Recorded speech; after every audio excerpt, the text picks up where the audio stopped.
I'm going to walk through how you can build a brand so that you never have to chase leads nonstop as a real estate agent ever again. If you don't know me, my name is Jarvis. I run Jarvis Media, a marketing company that helps real estate agents see great results on social media. But I want to talk specifically about how you can do this for yourself so you don't have to rely on ad platforms, Zillow, referrals, anything else that just provides inconsistency and ultimately stress into your business because you don't know where the next deal is coming from, which leads you to be desperate, which means your conversion rates go down. And it really just makes it very difficult to be a real estate agent because you don't have the right systems in place. Most importantly, a brand. So we're going to talk about how to get around building a brand, how to understand how to build a strong relationship and to not need to rely on anybody else to build this brand.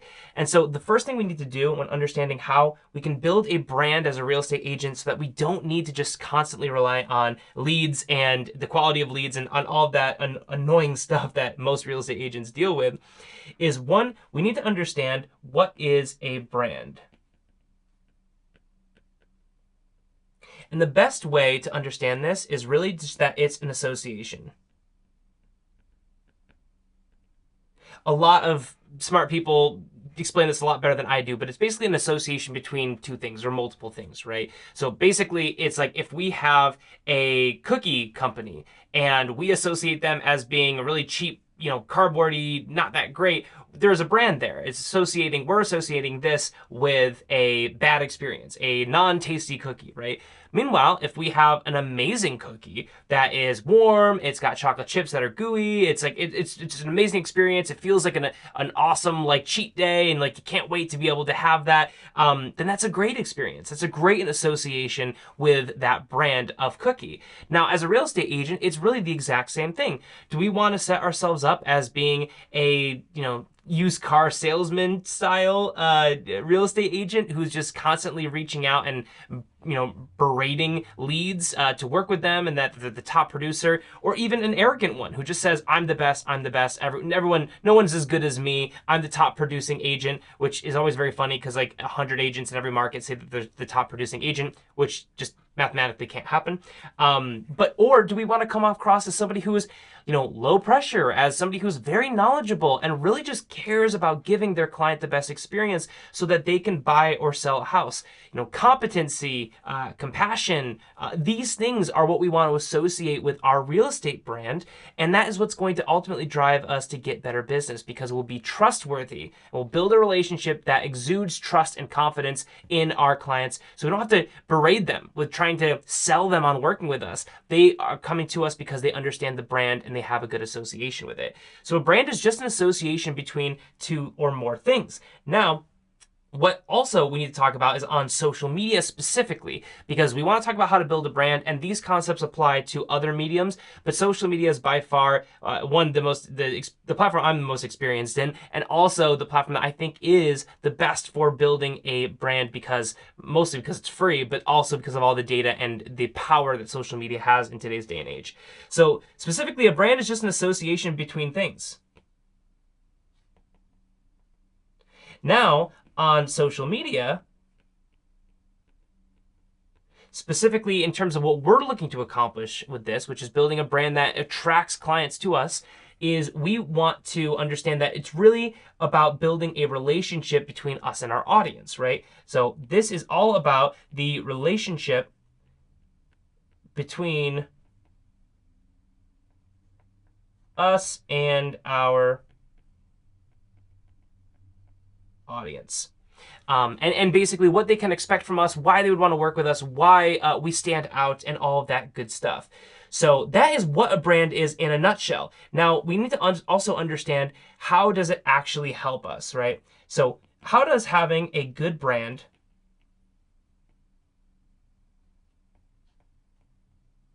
help us as agents? Help us grow our business as a real estate agent, right? Well, first and foremost, it's really helpful because all the other ways of getting clients is very tedious, and you don't really have the kind of control that you might want. So for instance, and just a couple examples here, but ads increase in cost over time. So as time goes on, if you have a great system that brings in good leads, that helps you establish, get more clients and all that stuff, that's amazing. I'm not saying shut those off. But you need to understand that ad costs go up over time. Now, in some markets that might be okay because the overall, average selling price of a home goes up. So, maybe it can keep up with your commissions and maybe that's all right. But then at very, best case scenario, we're just kind of breaking even with our goals, right? Or we're kind of staying at the exact same level over time. And this is for people who want to build a stronger real estate business or a stronger real estate agency or brokerage. And so ads increase over time, which just means that we're already playing with a negative against us. Next year, your ads will be more expensive. The following year, they'll be more expensive than that. And that will continue to increase. A lot of factors why, but basically because they can, right? These social media platforms have really powerful tools and they can charge you more for it. And we can't control that. So we are beholden to these ad companies, whether it's Facebook, YouTube, whatever, we can't really control that. And that is not great for us because we want to be able to be in control of our success.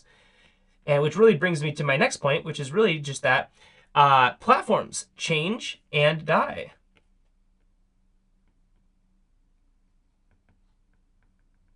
So platforms change all the time. I mean, algorithm changes can really hurt you, sometimes help you, hinder you. TikTok went down for like a week. Everybody who relies heavily on TikTok was like, oh my God, what am I going to do with my business that I get 80, 90% of my deals through TikTok?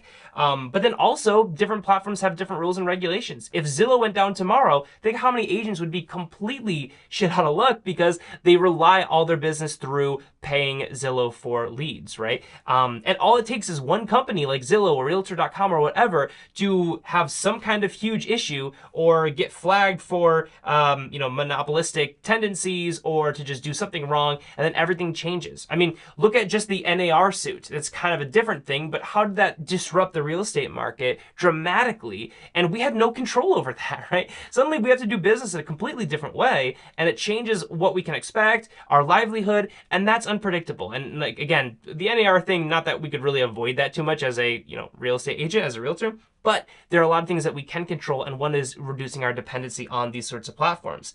So a brand helps us to reduce that dependency because we can control our brand.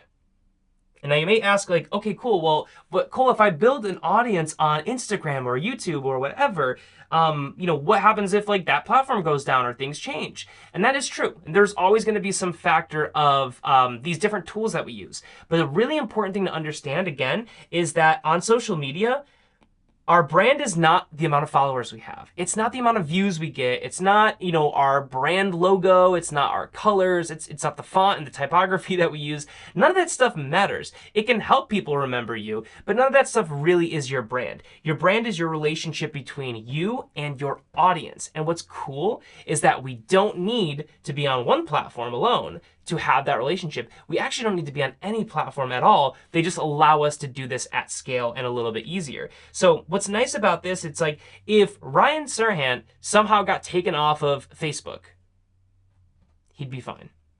If his YouTube got taken down, he'd be fine. Would it maybe be annoying and disruptive? Sure. But he would still grow a massive company. Why? Because we say Serhant, we don't think Instagram, we don't think YouTube, we don't think whatever. We think a real estate agent who is building this massive company, these massive brokerages all over the country. That's because his relationship with us, the viewer, the consumer of his content, and with everybody else who does the same, is not reliant on the social media platforms. He leverages them, but that is not what it actually is. What it actually is the relationship between him and the audience. And the way that we can get to the audience changes. New platforms will come up and they will dominate the market. I guarantee you that will happen in the next 10, 20 years. But what we can do is we can control our relationship by using these tools. And so we can control our brand and not be beholden to single platforms. And that is why it's so helpful to us, because if we already have a relationship with our audience, that puts us ahead of 99% of your market and your competition in your market. Because everyone else is just hoping that they can just find the perfect lead, and dig for gold and strike gold and suddenly find somebody who's ready to buy or sell immediately. And that's what everyone's spending their time and their dollars and their efforts on. But there's such an opportunity to build a relationship before that actual lead is ready to buy or sell. And that is what we can do, and we can leverage that to our advantage through our brand. So you can control your brand, and that's why it's so powerful. You're not going to just rely on everybody else. Also, by the way, same thing with a brokerage. If you maybe expect to change brokerages, or maybe you love your brokerage, but you don't want to necessarily, you can love them and not be like, I'm totally dependent on the leads they bring in and all of that stuff at the same time, right? We understand that this stuff is very important to us in our livelihood. And so we want to be able to switch brokerages if we want to. I'm not saying you necessarily have to, but we want to be able to if the opportunity makes sense for us, right? And we can do that with a brand because it's not beholden to our brokerage or any other marketing platform out there. Now, 3, here's how we can actually start to build the strong brand. How to build our brand. So we understand what it is, we understand how it's helpful, but now we need to understand exactly what we need to do to build it. Now I'm going to break this down into 3 primary points here. And I'm going to try to spell it correctly, but track record will show that I will not. We need to, first and foremost, have repetition. And I know a lot of people say this all the time. You don't need to post 10 times a day. You don't need to have a minimum of 5 stories. You don't need to, post here and then have this many comments and then like get your friends to comment within the first 5 seconds. All of that like social media guru BS, it's just not helpful. Like, could it have a tiny fractional impact? Yes. And if you were a content creator and your whole goal was just getting more views for the sake of getting views because you'll get more ad dollars through like YouTube or get more sponsors, that would be maybe a different story. But we are real estate agents looking to leverage our brand on social media to get more business. And that is why it doesn't make sense for us to focus on the 1% of things when the 80% of it is just making content and being consistent and then adjusting and understanding how to improve as time goes on, which I'll talk about. So repetition is not necessarily just having all the bells and whistles. And I really recommend if you're new to social media or new to posting or you haven't yet and you think, I really want to get into it this year, I really recommend that you leave all those behind. It's the same thing with a diet. We see it all the time. People say, okay, cool, I want to lose 50 pounds in 2 days, and so I'm going to limit my calories to negative 500, and that way I'll mathematically get there. It's like, yeah, you could, but you're also probably going to destroy your metabolism. You're going to have an insanely terrible quality of life. Nobody is going to be able to stick to that for any amount of time in today's day and age, and it makes it so that you're setting yourself up for failure. So instead, you need to be repetitious and you need to be patient with it, which I'll talk about more. But more importantly, you need to get a plan that you can stick with. And I really recommend if you can do 1 to 3 videos a week to absolutely start off, that's great because at least you can be consistent with that. And you can batch record those, which is what I do with a lot of my content. It really helps me in my busy schedule stay on top of things.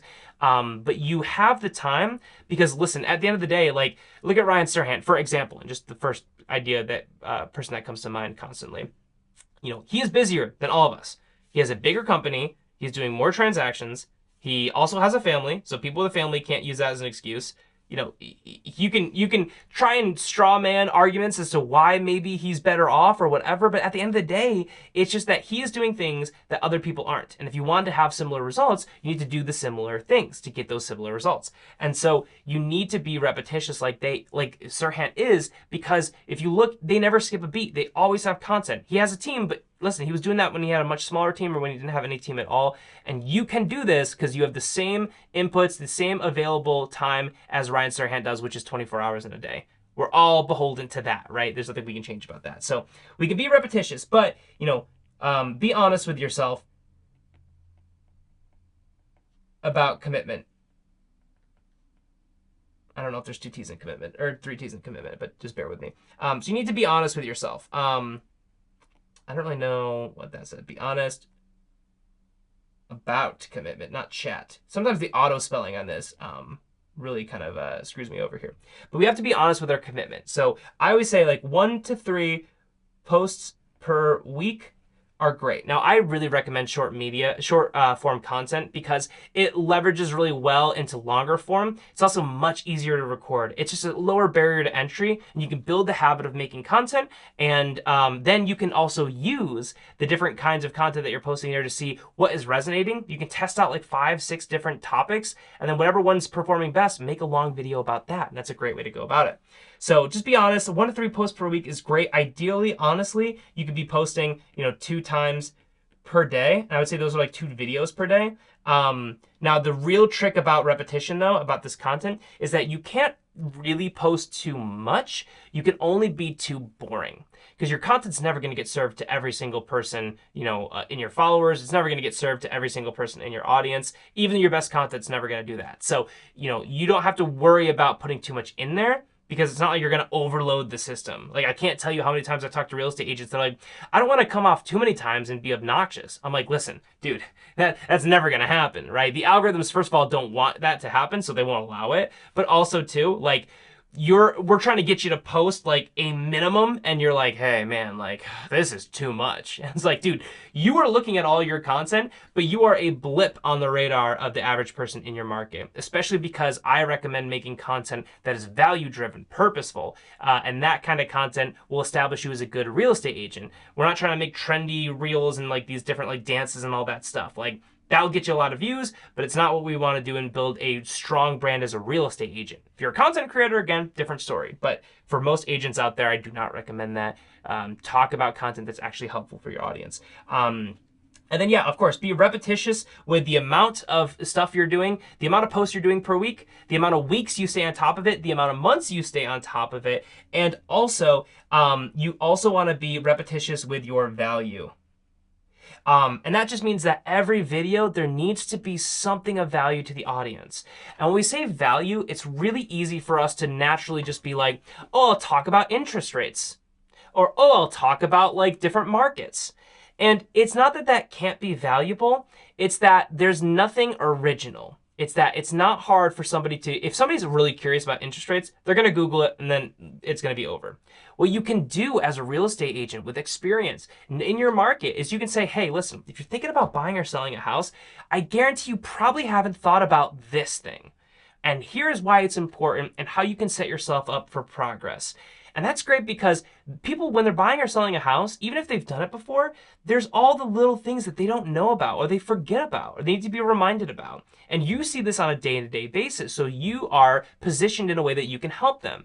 And you can leverage your experience to make this content highly original and personalized to you. And I always say that you really want to show your face on your content. Like, can you get, progress from just like having, AI stuff out there, which is what everyone's talking about now? It's like, yeah, you totally could. But at the end of the day, do you want people to be referencing content of yours that you never ended up producing? Does that really feel like the authentic way to grow a powerful brand? I'm not saying AI is bad. There's a lot of great ways to use it, specifically with talking about what type of content to create and analyzing data on previous content to see what is the best stuff to make new content on. There's a lot of great tools for AI, but don't use it as a way to not put yourself out there. Because if you're an agent, I'm sorry to tell you, but your face is your brand. If you're trying to build a relationship with a custom fiduciary relationship with your client, well, guess what? Like, they're not working with an AI, they're working with you. So you need to be present on your content, not only because it needs to be you and authentic, but also I do really feel like people can see through this stuff. And if they can't see through it yet, they will, right? We used to all fall for the people, I mean, this is kind of before my time, but people used to fall for the whole Nigerian prince email thing so much so it's like, it's a meme now.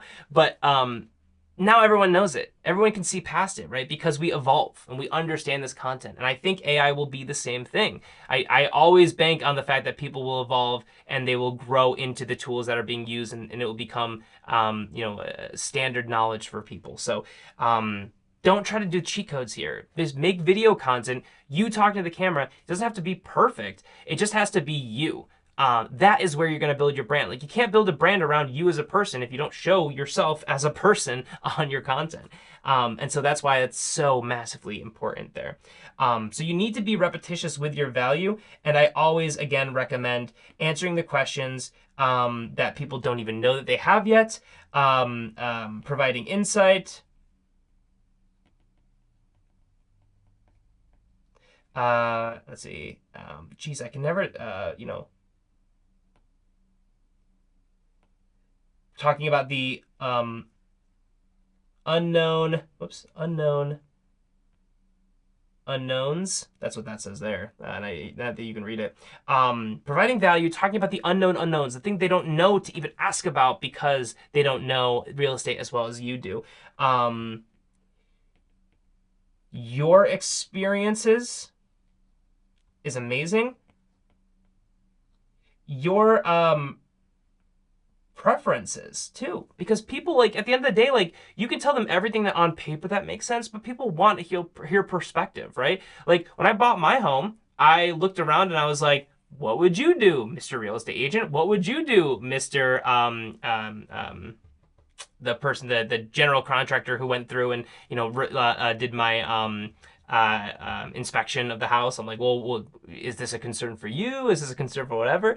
And that stuff's important, because at the end of the day, you can tell me that you have this kind of insulation and you have this kind of age of your roof and all this stuff, but like, I might not know, right? And the average person doesn't. And so you need to put in your own preferences, your own experience, and your own views on things and your insights, because that is what people will relate to. And especially with past stories and past experiences, it's a great way to help people understand you as a person through storytelling, which is super powerful. So you need to be repetitious with your content. Again, I recommend at least 1 to 3 times per week, ideally 2 times per day, and then post it to all social media platforms, by the way. Yeah, you can leverage certain ones, and maybe when you're like reviewing your content, which I'll talk about, what you can look at there, you don't have to look at every single platform all the time, but at least put it out everywhere, because at the end of the day, I recommend being platform agnostic, because our brand is not going to be platform reliant. We don't want to just be only on YouTube or only on TikTok or only on Instagram or Facebook or whatever. Put our stuff out everywhere, because you might be surprised that it really takes off on one platform more than another, and you'll be glad that you're everywhere just in case.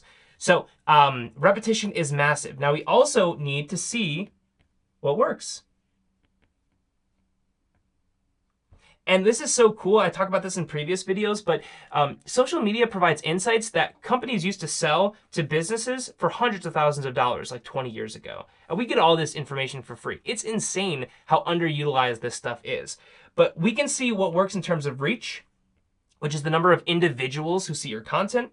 We can look at impressions, which is the number of times a piece of content was seen in general. So, if 100 people saw your video, that's a reach of 100. If those 100 people each saw it twice, you'd have 200 reach, or 200 impressions, right? Because each person saw it once and there was 100 people that saw it. Or each person saw it twice and there were 100 people total that saw it.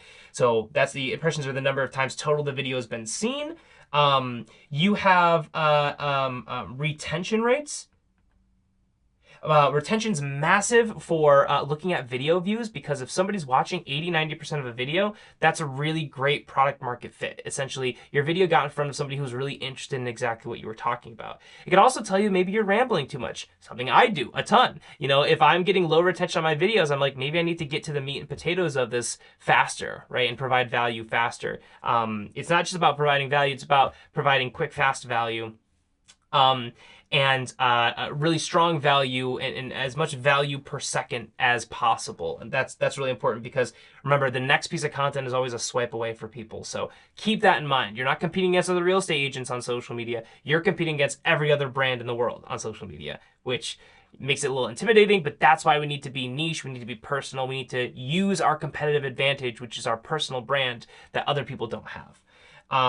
Reach, impressions, retention. There are engagement rates. And certain platforms you have click-through rates. So people see a thumbnail, they click on it, and they watch it. All this stuff is really important. And you want to be able to track this to understand what's actually even working. I can't tell you how many people actually do the hard work of making content, and they won't take the 5 minutes to even just check to see what worked well. So that next month they're still just throwing stuff at the wall and seeing what sticks, and they're not actually growing from the amazing amount of data we have available to us. Now, this is where it's important that you don't have to do this on every platform. I recommend choose 1 to 2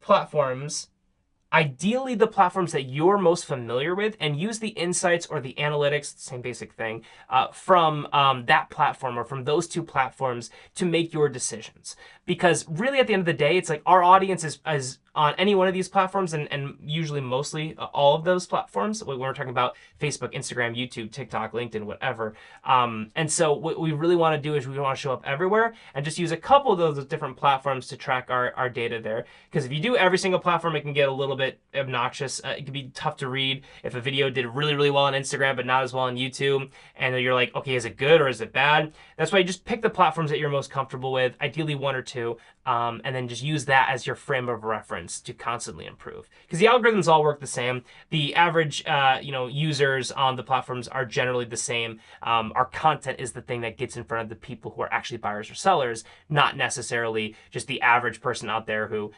we don't want to get in front of just everybody. We want to get in front of the right kind of people. So the algorithms will do that on every platform. So don't worry about, oh, this platform is more for this person or this platform ages younger.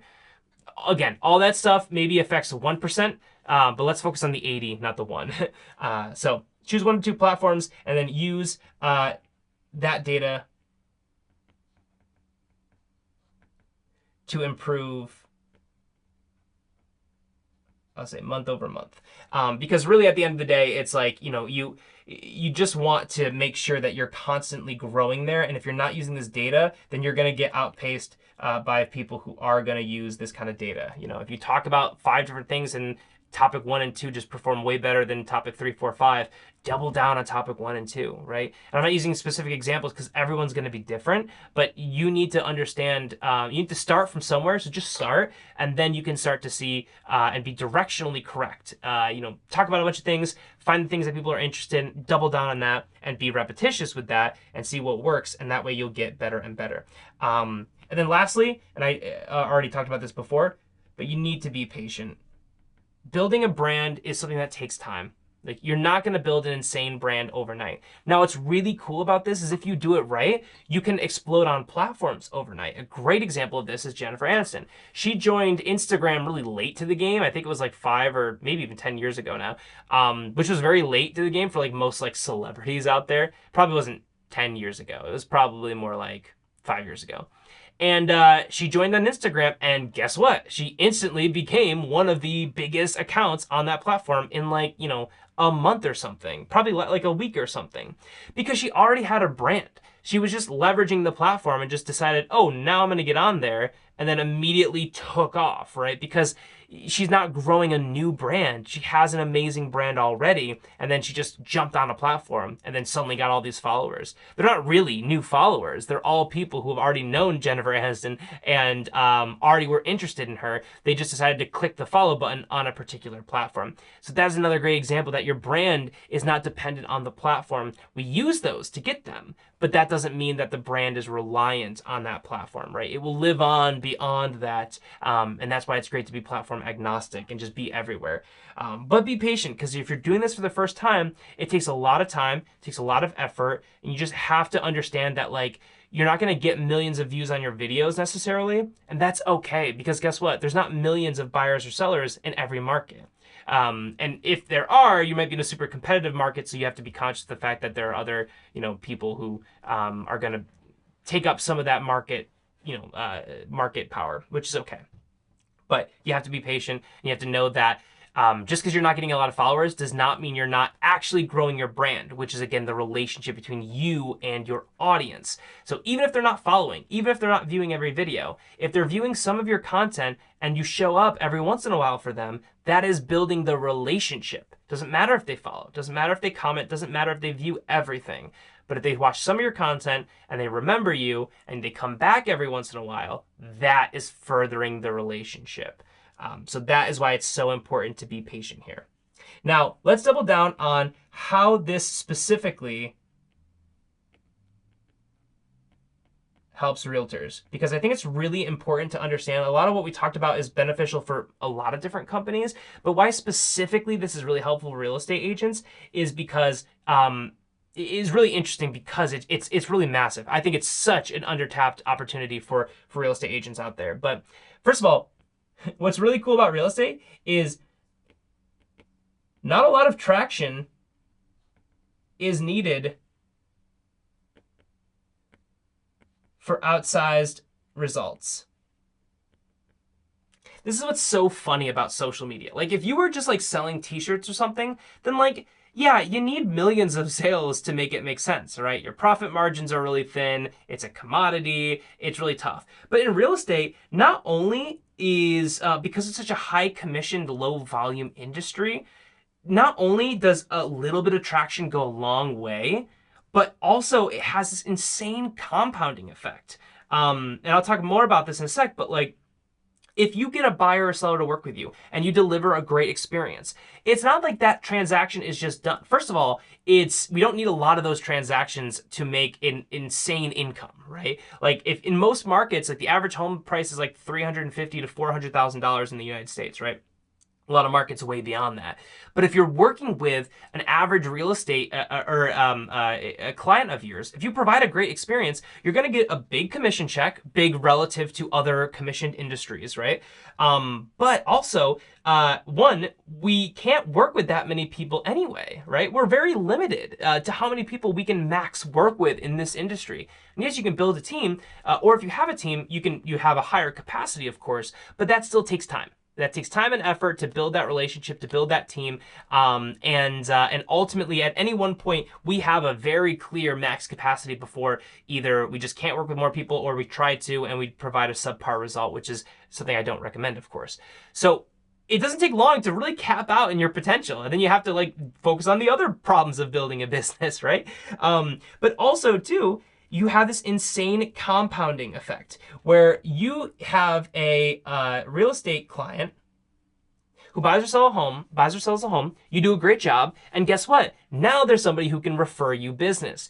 You have a built-in referral mechanism, and we all know referrals tend to convert at a much higher rate because you already have trust. You build a great relationship with a client, you help them achieve their goals, then you say, wow, I love this guy. I have trust because they helped me. They got me to where they say that they were going to get me. This is amazing. I had a great experience. And then they can impart that trust onto somebody who trusts them. What's so cool about this is that if you have somebody that you have a great relationship with and they say, hey, my buddy Johnny is looking to buy or sell a home. Hey, Johnny, you should work with Frank, this real estate agent. I had an amazing experience. They were super thoughtful. They were super empathetic. They understood exactly what I was looking for. They got me a great deal. They were an awesome negotiator. Like, it doesn't take long for Frank or now I'm messing up my numbers here. For John, I think, to refer their lead, I'm getting this all mixed up, to Frank, the real estate agent, because they're like, wow, well, I trust you, and you're saying this guy is super trustworthy. Done. I'm not going to work with anybody else. I'm going to work with this person because I know they're trustworthy because it came from a trustworthy source. So they're leveraging their trust to provide trust to you, even though you don't even know the person. So that exists in all real estate transactions, but if we get a great client, we can compound it so much. So if you get one client through social media and then they end up referring you 3 or 4 referrals in the course of like 10 years, how much ROI did you get on that post, right? Or on that brand that you're building? It becomes really kind of insane. That's why so many agents who are older, who have built up like 30 years in the industry, a lot of times they're not really hurting for transactions or referring for more leads because they're getting inbound business already from their past clientele that they worked hard for in the beginning. So you can leverage that through this compounding vehicle. And that's another reason why it's so powerful. It's specifically for agents to build a brand on social media. Not only that, but if you're showing up more often on feeds on social media, it makes it more likely that somebody who had a good experience with you will have you top of mind and will refer you faster. So not only does it help because people you provide a great service to will refer you to more people, and that's an easier transaction to close, or a client to convert, to lead to convert into a client. But then also on top of that, we have this amazing vehicle of compounding where you're going to increase the amount of people who can then refer you, and you're going to increase the rate at which people will refer you. So it's compounding on two different levels, which is super cool. That's an amazing aspect why it's so important to have a brand as a real estate agent. But also, not only that, but we have insane competition. Like, this industry is so freaking competitive, and we don't talk about it enough. I would say there's 1,000 agents selling the same thing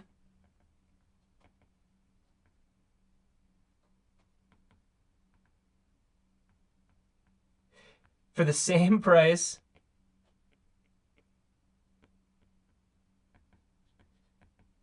to the same market. And a lot of places have more than 1,000 real estate agents. So it's not that it's difficult to provide somebody with a great experience necessarily. It's difficult to get the clientele in the first place and to compete in this very competitive market. But here's what's amazing. Everybody in your market can talk about the interest rates. Everybody in your market can talk about the homes. Everyone in your market can talk about the economy. They can talk about the changes. They can talk about upgrades. They can talk about everything. Nobody besides you can talk about you, can talk about your experiences, can be you, the agent that you are. You are unique. And that's what's so cool, is that if you build a brand around you, which only happens if you're making consistent content that provides great value featuring you, the agent, the brand, the face of the brand in your content, you can only do that through doing those steps, and you can build a personal relationship that nobody can replicate.